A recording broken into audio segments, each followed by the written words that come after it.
Assalamualaikum warahmatullahi wabarakatuh.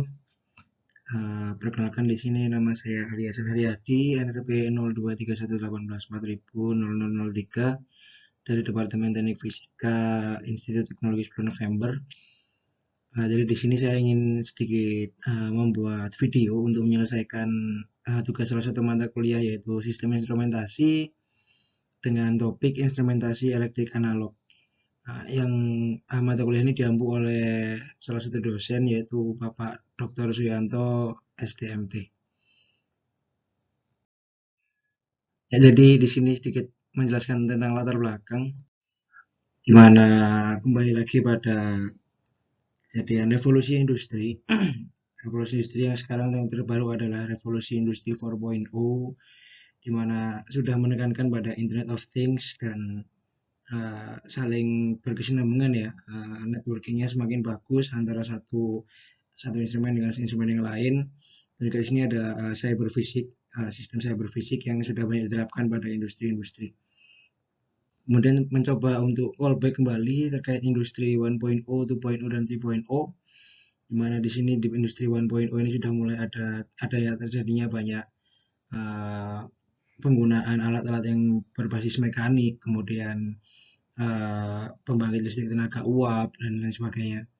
Kemudian di industri 2.0 di sini sudah mulai ditemukannya kelistrikan, electrical energy, di mana di sana sudah mulai mengurangi banyak penggunaan resource dari tenaga manusia ya, banyak digunakan energi dari energi elektrik ini tadi.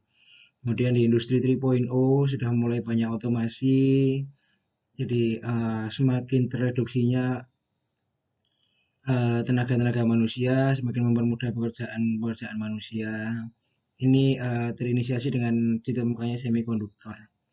Kemudian di industri 4.0 yang sekarang seperti yang sudah kami jelaskan tadi. Jadi dengan banyaknya sedikit penjelasan tentang revolusi industri dari 1.0 sampai 4.0 ini tadi dapat menggambarkan bahwasanya dari kebutuhan-kebutuhan manusia baik kebutuhan sehari-hari maupun yang jangka panjang itu sudah banyak sekali berkaitan dengan industri. Ya, jadi karena industri tersebut banyak hal-hal yang memang perlu dikontrol dari revolusi industri 3.0 ya tadi sudah kami sebutkan di awal bahwasanya sudah mulai terjadi banyak otomasi.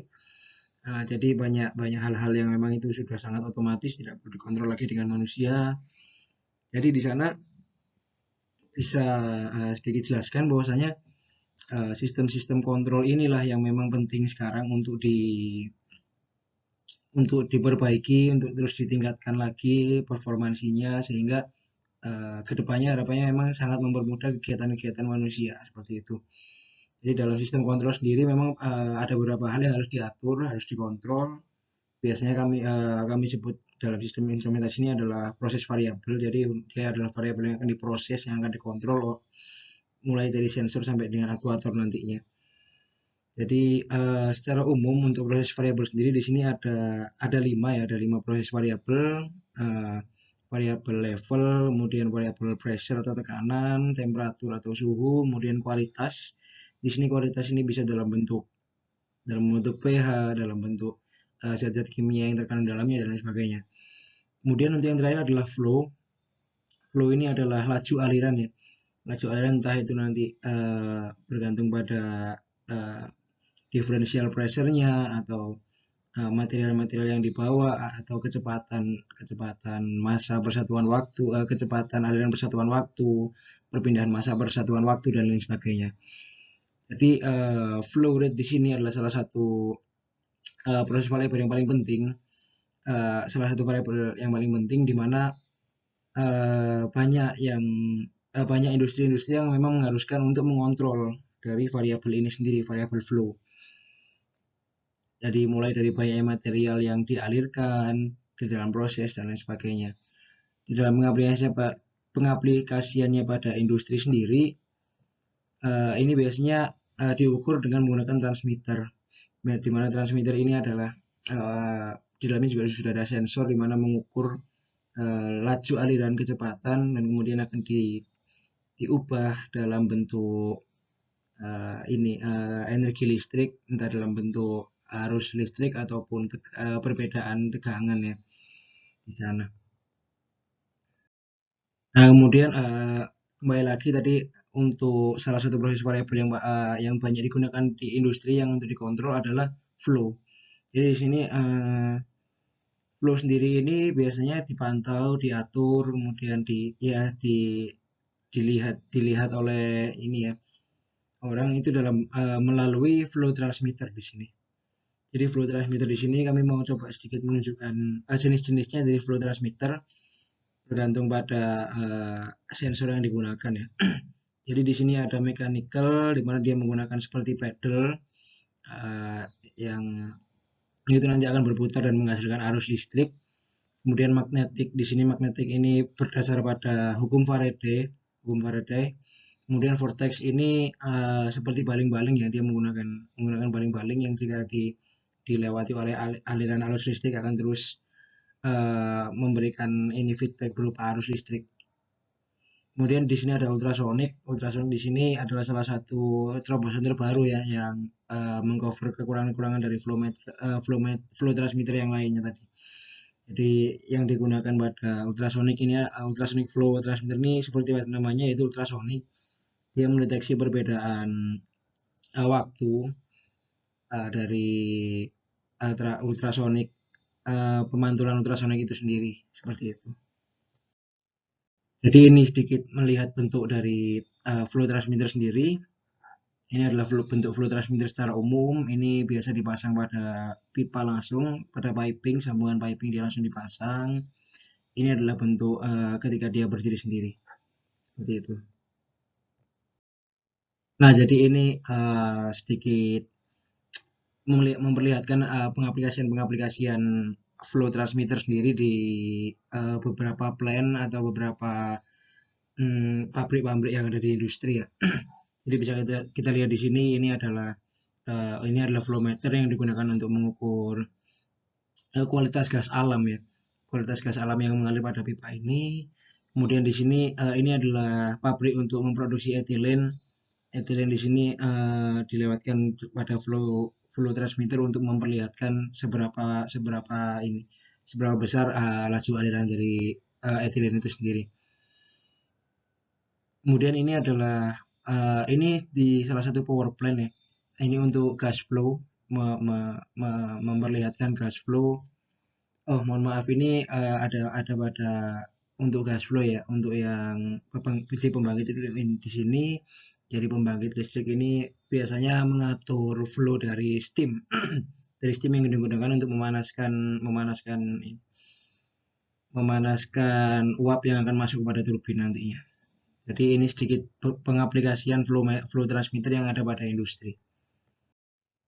Kemudian di sini bahasan pada video ini kami mengangkat beberapa masalah. Yang pertama adalah kami mau mencoba mengerti bagaimana konsep dasar dari pengukuran kecepatan aliran atau flow tadi. Kemudian yang kedua di sini adalah mau mencatut satu dari jenis flow transmitter yaitu ultrasonic dan bagaimana prinsip dari ultrasonic itu sendiri. Kemudian yang terakhir adalah bagaimana penerapan ultrasonic flow transmitter itu sendiri pada pabrik atau plant yang ada di industri. Tujuannya juga berkaitan sama dengan yang permasalahan yang coba kami angkat.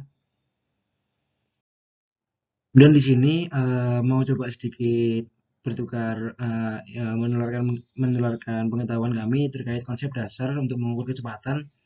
Jadi di sini ada 3 konsep dasar. Yang pertama adalah kecepatan aktual dari fluida itu diberikan pada satu poin. Jadi seperti yang tadi kami katakan, ini diukur pada dua titik yang berbeda kecepatan ini. Kemudian yang kedua itu adalah terkait perpindahan volume rate of flow. Jadi ini diukurnya dalam bentuk ini ya, meter kubik per menit, meter kubik per satuan waktu. Kemudian mass flow rate ini juga tadi kami sempat sedikit singgung perpindahan massa per satuan waktu.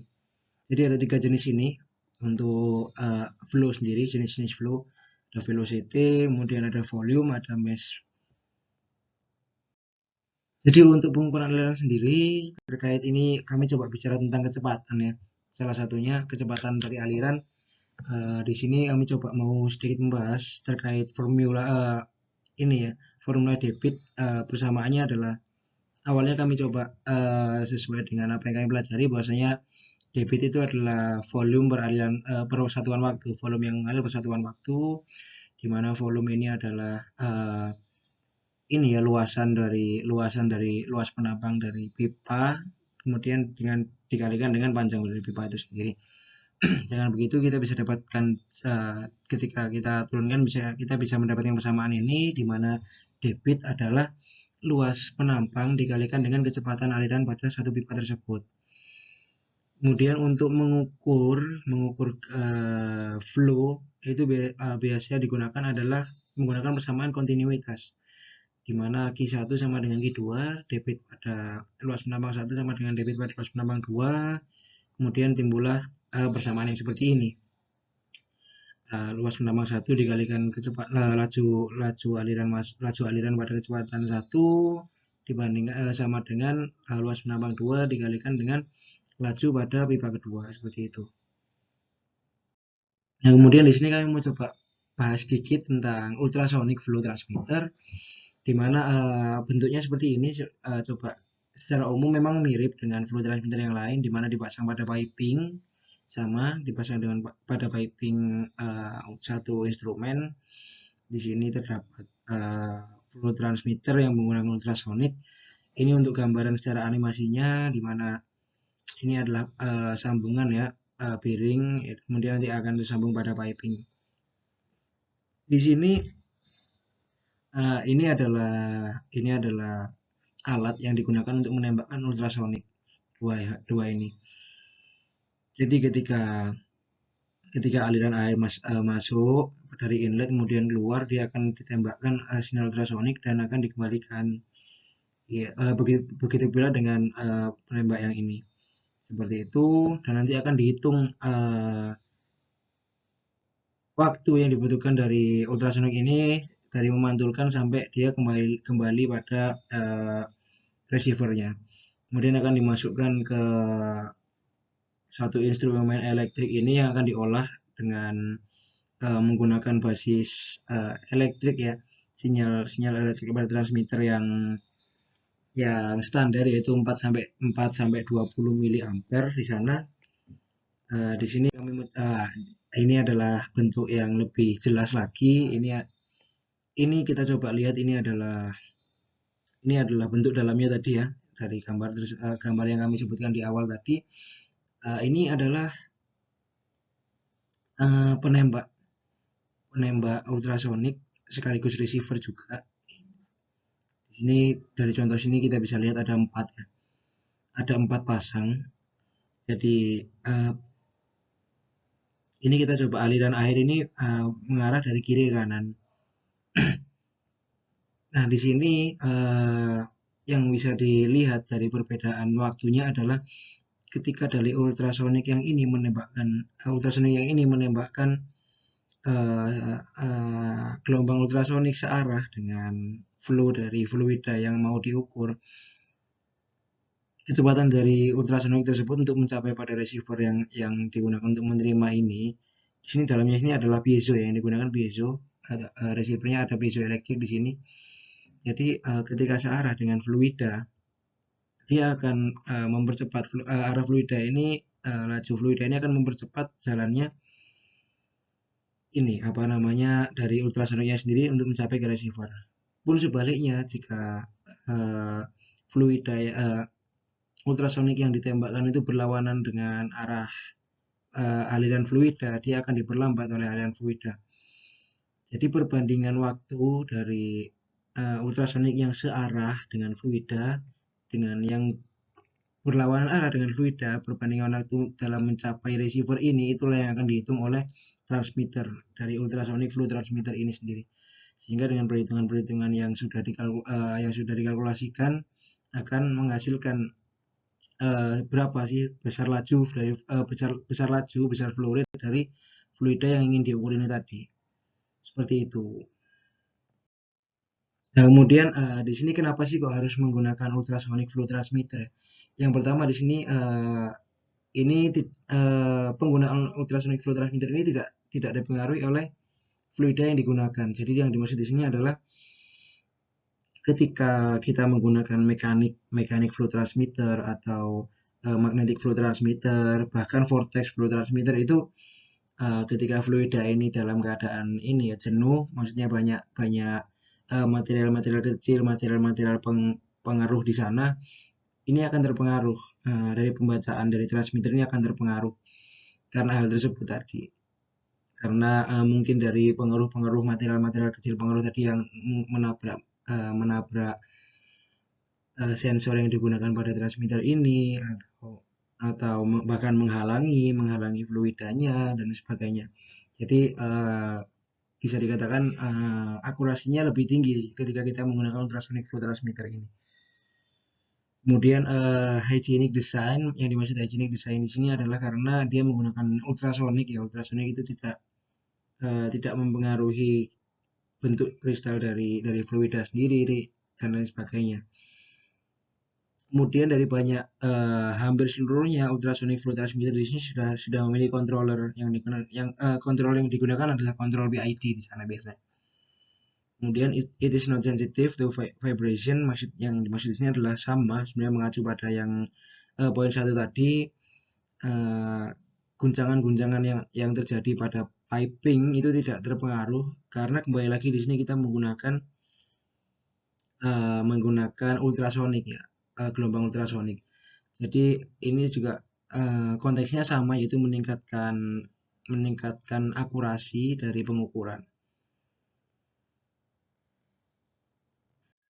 Nah, kemudian ini adalah beberapa penerapan pada industri. Mungkin sudah sempat disebutkan sebelumnya, ini adalah digunakan pada pabrik ini biomasa gas natural. Nah, ini juga menggunakan sensor ultrasonik karena juga pada biomasa itu juga banyak pengaruh-pengaruh ya, salah satunya sehingga faktor dipilihnya ini ultrasonic flow transmitter ini sendiri. Kemudian ini digunakan pada pembangkit listrik tenaga uap ya. Jadi flow dari steam yang digunakan itu diukur menggunakan ultrasonic flow transmitter ini sendiri. Seperti itu. Kemudian dari beberapa penjelasan tadi dapat ditarik beberapa kesimpulan bahwasanya yang pertama adalah laju aliran merupakan salah satu variabel proses yang paling penting dalam satu industri. Cara mengukur laju aliran ini adalah dengan membandingkan dua titik pengukuran dengan bersamaan kontinuitas seperti yang sudah disebutkan tadi. Kemudian poin kedua adalah ultrasonic flow transmitter. Di sini menggunakan salah satu jenis flow transmitter. Ini adalah salah satu jenis flow transmitter yang menggunakan prinsip pemantulan ultrasonic dengan menggunakan receiver piezoelektrik tadi. Kemudian yang ketiga adalah ultrasonic flow transmitter banyak diterapkan mengingat semua keuntungan dalam penerapannya. Seperti yang sudah disebutkan tadi, keuntungan-keuntungan yang didapat ketika menggunakan ultrasonic flow transmitter itu apa saja. Dan beberapa penerapan ultrasonic flow transmitter di sini yang salah satunya adalah ada pada pembangkit listrik tenaga biogas, tenaga biomasa. Kemudian tadi juga sempat digunakan pada pembangkit listrik tenaga uap ya, jadi mengukur flow pada steam. Kemudian di sini juga ada digunakan pada industri pengolahan gas alam. Jadi itu kesimpulan dapat kami sampaikan. Kemudian ini kami mencoba mengambil beberapa referensi.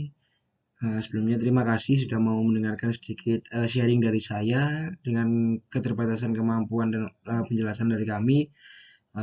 Kami menyampaikan mohon maaf apabila ada salah kata atau secara konseptual yang mungkin kurang. Di sini kami juga belajar.